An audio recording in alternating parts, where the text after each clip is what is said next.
है हक हमारा, हम एक रहेंगे, है हक हमारा। पाकिस्तान का मतलब क्या? हम आपसे बात करेंगे पाकिस्तान की आन, पाकिस्तान की शान।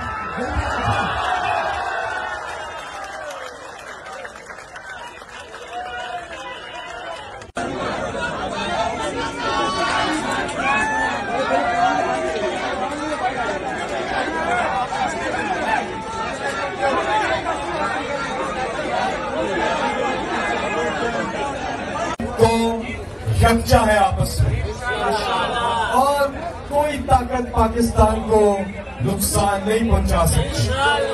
और ये वो कौम है जिस तरह से ये जिस जज्बे के साथ, जिस मोहब्बत और लगन के साथ अपने लीडर इमरान खान के साथ पाकिस्तान बचाने की तहरीक में है, इंशाल्लाह हम हकीकी मुझे अकेला ना समझना।